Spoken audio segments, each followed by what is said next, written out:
All right, so we're going to be looking at 5.1 probability. So we're getting a little bit more into probability now.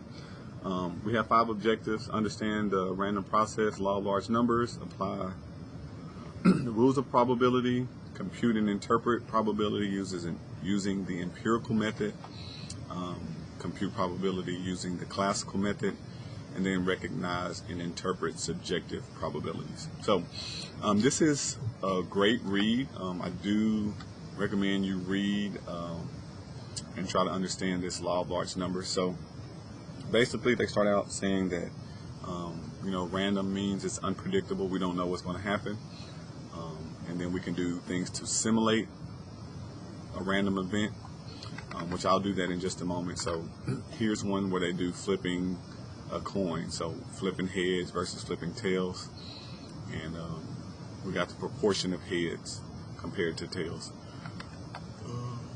Got a definition of a random process, and then we go here where we start talking about probability. Just measures the likelihood that a random event will occur. It has a chance. And then we have this law of large numbers. Okay, so law of large numbers just says that as you do something over and over again, over time it's going to balance out. So for example, let's just say, and I'm going to use a calculator to do a simulation. We're going to do so I'm going to math. I'm going over the probability just in case you want to be able to do this yourself. Number 5, we'll do a random integer. So you got to tell it the parameter. So I'm going to use the numbers 1 and 2. So 1, 2. So let's say 1 is head, 2 is tails. And let's say I want to get 2 outputs. I just wanted to put 2 numbers. So either it's going to put a 1 and a 2, 2 1s, or 2 2s. So this will be like flipping coin 2 times. Okay. So this time I got a 2 and a 1. So if I do it again, if I hit enter, it'll just do it again. I got a 1 and a 2.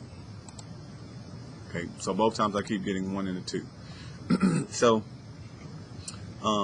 you can also change this by changing the seeding, but let's say that I wanted to go up, and let's say I want to get 10 outputs. Let me just see the difference. Okay. If I do 10 outputs, I got 1 1 2 1 1 2 2. So I can see all of these. Will it allow me to see all 10? What is it showing? 1 2 3 4 5 6 7 8. I can't see all of them. But the idea here is that if I flip a coin 10 times, I'm not guaranteed to get 5 heads and 5 tails. I don't know why I can't see all of the numbers. Normally you should be able to go up and arrow over, but it's not allowing me to do that. See if it does it again. It'll allow me to go up. It won't. I can't go over. Okay. But this random seems like it's giving me the same. No, it gave me a little bit different. 1 1 2 1 1 1 and then 2, but I can't see the rest of them. But long story short, just because I flip a coin 10 times doesn't mean I'm going to get exactly 5 heads and 5 tails. But we say that the probability of getting a head or a tail is 50%. So the reason why we say that is because of this rule of law of large numbers, that when I flip a coin, the coin doesn't remember that it landed on heads the first time and that it needs to get a tails the next time. It's just going to land 50% chance because there's 2 sides, 1 or 2. But as you flip this coin, 20, 30, maybe 100 times, maybe you start out with 10 and there's 4 heads and there's 6 tails, but then when you get up to 20, it's starting to get a little bit closer to the 50%. So the law of large numbers, or some people might call it the law of average, just says that as you do this a large number of times, you perform this experiment a large number of times, the proportion, the percentage of one compared to the other is approaching a certain number, which would be 50%. So this is a great read. I really like this. It explains it very good.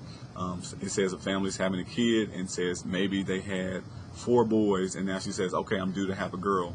Well, that's not the case, because each time you have a kid, you still have a 50% chance of having a boy or a girl. Your chances don't increase of having a girl just because you had 4 boys the first time. You still got a 50-50 shot. So same thing with baseball. Maybe you got a baseball player and he hits really good, but then he's had a few outs in a row, and people might say, oh, he's due for a hit. It's just over average. Sometimes they go on streaks, but it should balance out. So that's what the law of large numbers suggests. And so we go into what an experiment is. We have sample space is going to be denoted by S. That's going to be the collection of all possible outcomes for an event. So in the case of flipping a coin, the sample space would consist of 2 elements, H or T for heads or tails. Event would be a specific outcome, okay, or it could be more than one outcome. And we will denote event with E. Says a simple event with just one outcome, we will denote EI, or maybe E1. So here's an example of flipping a dice. So they're denoting these. EI is rolling a 1, E2 is rolling a 2, and so forth and so on. We can say E is the event we roll an even number, and that would be 2, 4, and 6. So this is just some ways to describe how we use probability to denote events. Here are some rules with probability. A probability of any event must be greater than or equal to 0. So that means either it has no chance of happening, which will be 0, or it's 100% chance of happening, which will be equal to 1, or somewhere in between. We will never have a negative probability. It'll always be between 0 and 1. The sum of the probabilities of all the outcomes must equal to 1. So if you add up all the events one at a time, that should always equal to 1. And then you have an example here showing you that impossible event. That means it can't happen. It's always going to be 0. So it won't be negative. Unusual event, something that has a low probability of occurring. So we have empirical. Empirical starts with E, which means it's an experiment. So you do some experiment, and then based on the experiment, you come up with your probability. So however many times you perform the experiment, it's going to be the bottom, the number of trials, the total number that you've done, and then the frequency of a particular event is going to be your numerator, and that's how you would get your probability. So they name it as a relative frequency, something that we've done before, the event over the total. And here's an example that they give you with that. And we have another example given. And then we talk about equally likely outcomes. So this would be the case of the classical probability. Classical is the traditional probability that we're all used to. That's why we say flipping a coin is 50%, not because you're going to get 1 and 1 if you flip it twice, but because of the law of large numbers. Over a big number of times, it's going to approach that 50%. So the total number of outcomes is going to be your denominator. The number of ways E, whatever this event is, can happen is going to be the numerator. And so here's another way of saying that: the number of events in E over the number of events in the whole sample space.